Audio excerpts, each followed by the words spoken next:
I have a question for you. Why would the New York Jets go all in all the way, sacrifice draft picks, the next decade, your franchise future, if you have any chance of becoming a serious program, a serious team, a chance to win? Why would you ever go all in on a guy like Aaron Rodgers when his behavior up to this point has been he's not all in? Michael McLean, brassballsvideos.com. I am an ex-professional hockey coach, ex-amateur championship hockey coach turned eight-figure entrepreneur. If you would like a free copy of my brand new book, 5 Ways to Unfuck Your Life in the Next 30 Days, the link is below in the description, brassballsvideos.com. It's a 22-page book that I wrote a couple of months ago. It's for champions, not for chumps, for winners, not for whiners. You can read it, print it off. You can read it in 10 to 15 minutes. My free gift to you. Admittedly, my book is not every entrepreneur's cup of whiskey. If you want to read it, print it off. If not, that's perfectly okay as well. So I love Aaron Rodgers. Loved Aaron Rodgers as an early Green Bay Packer, as a Super Bowl champion. I love his freedom of speech. I love the way he thinks. I agree with a lot of what Aaron says. As a person, as an entertainer, he's what the doctor ordered. But if I'm the owner of a franchise, which I've been in the hockey business, if I'm a head coach, which I've been in the hockey business, I don't want this version of Aaron Rodgers. This is what I always call when athletes, you're getting to the point where father time is knocking at the door. They're no longer the player they used to be. You saw this with almost every great player, whether it was Brett Favre, whether you got to tear the jersey off their back. And they leave their franchise where they cut their teeth, where they won their championships. And then they head to greener pastures like New York, like Los Angeles, any team that'll take who they used to be.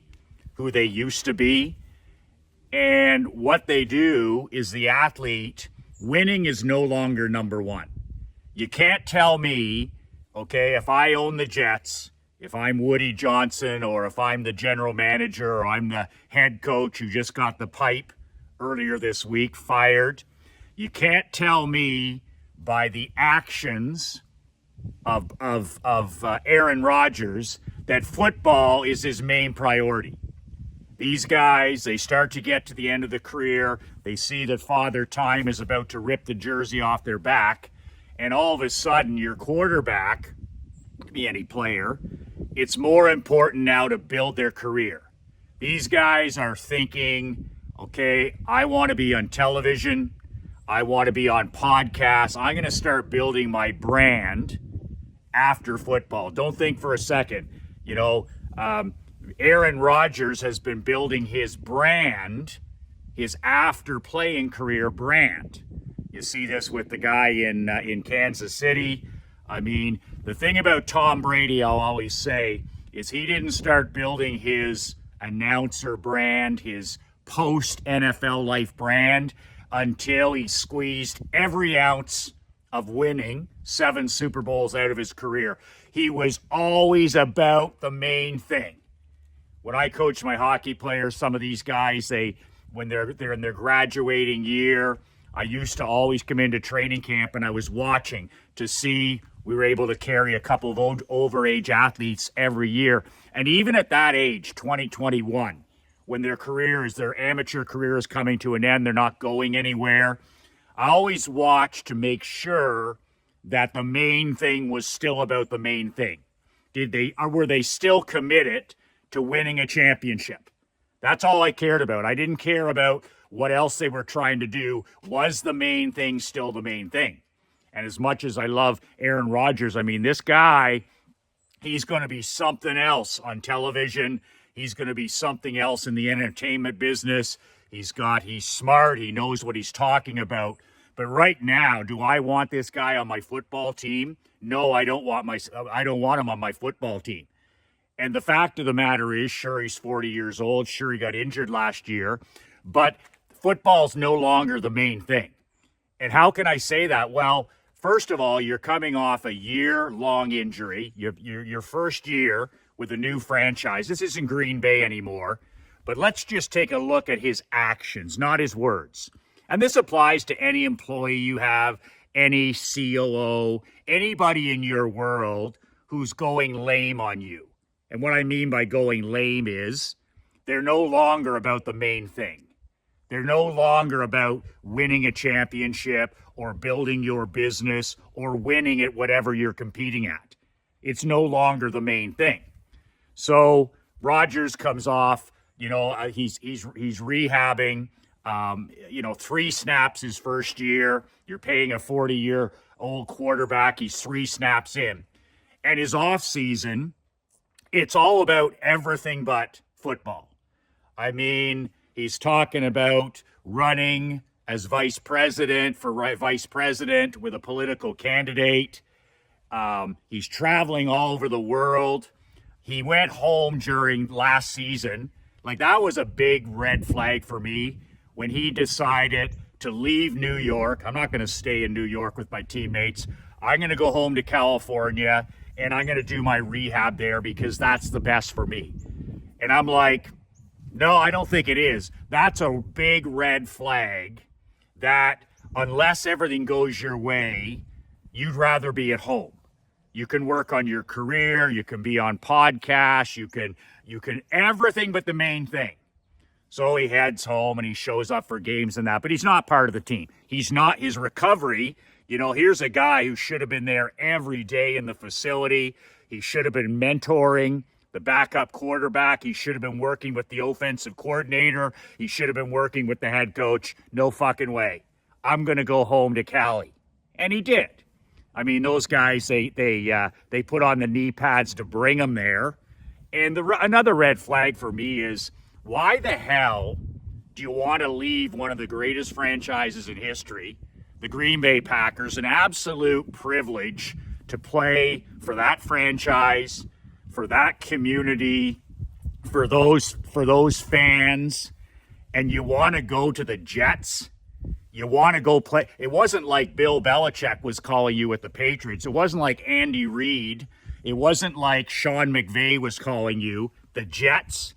Like, is that a guy that's committed to winning? Like, can he honestly look in the mirror and look at that franchise, look at the ownership? Woody Johnson, he wouldn't know the difference between a football and a fucking hockey puck.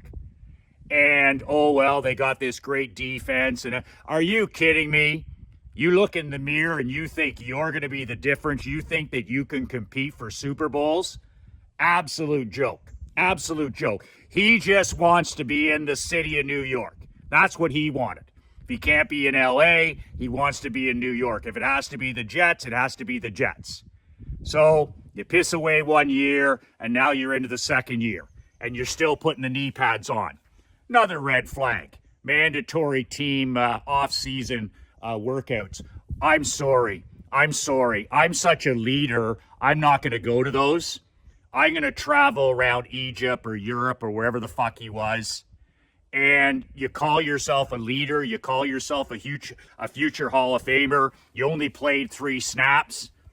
And I can see, which I don't agree with, if you had been playing like in Green Bay for 15 years and you want to take off, one of those. I understand as a coach, those things aren't the biggest deal, but they are a big deal because it's about teamwork. It's a team sport.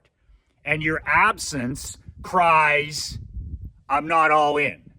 I'm not all in. Go get me Adams now, okay? Because I don't have anybody to throw the ball to. Sacrifice a first or a second round pick. Sacrifice the future. I'm going to be probably gone in a year. Get me, overpay for him, go all in, fire the head coach, whatever it takes, but I'm not all in. But I need you as the owner. I need you to be all in. it just screams of, like, talk about inauthentic, you know? And, you know, could you imagine Jordan? Could you imagine Brady? Could you imagine Montana? Could you imagine Mahomes? Yeah, I'm just new here. I didn't play last year. But no, I'm not going to come to the mandatory off-season workouts because they don't matter. You know, I'm all ready to go. I only played 3 snaps. I don't need any extra reps. I don't need to bond with my players. I don't need to build relationships in the locker room. Could you imagine?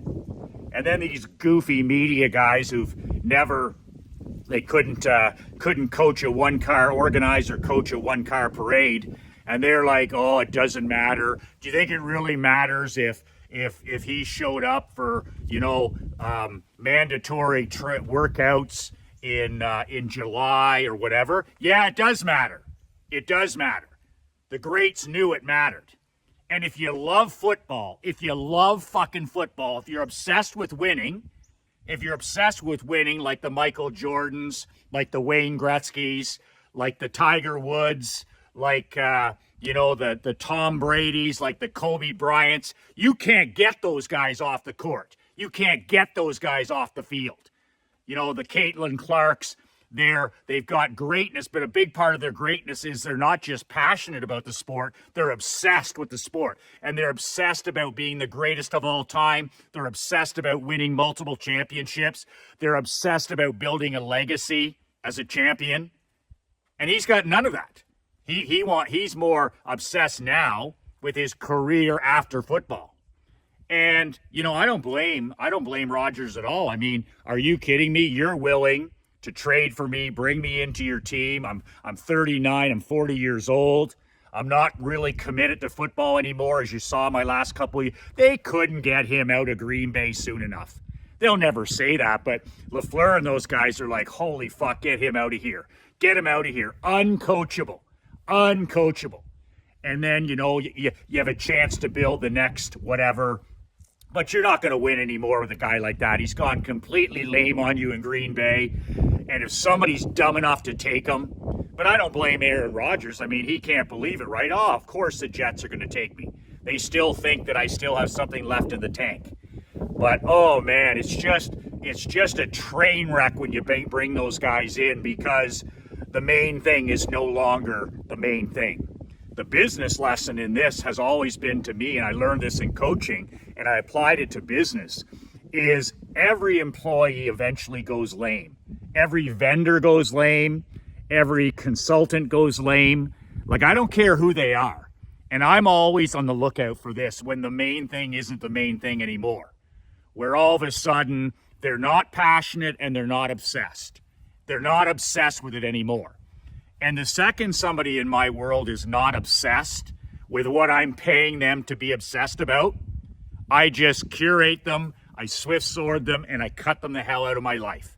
The same with my hockey team. As soon as one of my players was no longer obsessed with winning, was no longer obsessed with winning championships, I just traded them or moved them along like the Packers did with Rodgers, and he becomes somebody else's problem.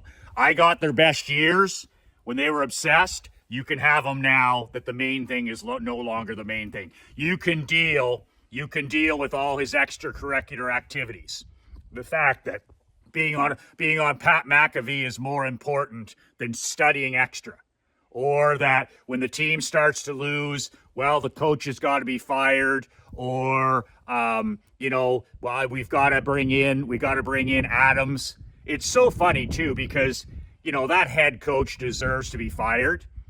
But the way it was, when I watch Rodgers on the sideline, it was like his final year in Green Bay, you know, where the cameras are on him, they're watching him, you know, he's got the shitty body language, he's pouting, and I always felt, you know, like trying to coach a guy like that, he's no longer coachable, right? Like he learned under Brett Favre, he was a great student of the game, he's one of the best quarterbacks, you know, to play the game, and he's won a title.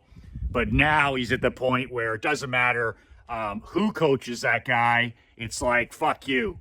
I already know. I'll be my own offensive coordinator. So that Jets coach who got the pipe, you know what? Once he's over the initial sting, he's like, I'm fucking relieved. I'm relieved. You know, like Andy Reid always talks about how Mahomes is just a sponge for knowledge. Teach me more. Teach me more. I'm going to study more. And, you know, Brady was exactly the same with Belichick. Like, teach me more. So coachable. You know, best player in the world, you know, coach me more. Jordan was the same. Teach me more. They're so coachable because they have an insatiable thirst for knowledge. And then you have a guy like Rodgers who's just a fucking cancer in that team. And I watch the Jets on the sideline and think, you know, he throws 3 interceptions and not my fault and go sit on the bench with the bad body language. It just screams. It just screams. But, you know, pouting and bad body language, that's not the kind of stuff that, there's my beautiful wife.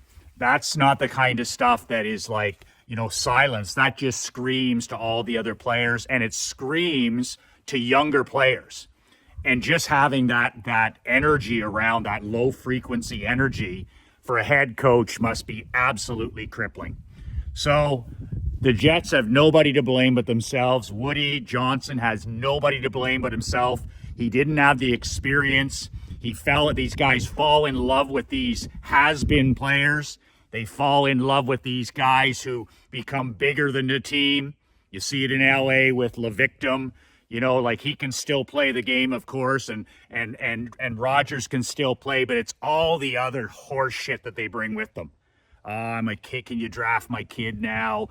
Can I skip summer trainings? All this. Can you bring in my buddy, the free agent? Soon as that stuff, they've gone lame. It's time to, you know, cut the rope and say adios amigo, but that's it. If winning's your sport, you're always watching for your employees and anybody in your life that's going lame. And the second Father Time is pulling the jersey off their back, you make sure it's time to make the right business decision. I'm putting together, talking about right business decisions, I'm putting a small mastermind together this end of the month, the 29th and 30th of October in Orlando. If you're interested in one of the 2 seats that are left, you can reply to this email, Orlando Mastermind, or in the comments on BoobTube here, Orlando Mastermind. I'll get you the details. It's 2 days of closed-door meetings. I have 2 big speakers coming in. It's going to be a room of 10 men working on our money-making and marketing. $2,500 for the event. That's your meals. That's all of your stuff, the guest speakers. If this is something you're looking to do heading into a new year, giving yourself a mental kick in the ass, or maybe you want some one-on-one coaching, it's the only way you can do it with me, then make sure you reply to the email or reply in the comments. I'll get you some details. 2 seats at the table left for the Badass Brotherhood Mastermind, the 29th and 30th of this month, if that's something that interests you. And if it doesn't, perfectly okay. 2 words that changed my life, 2 words that can change yours. Be relentless.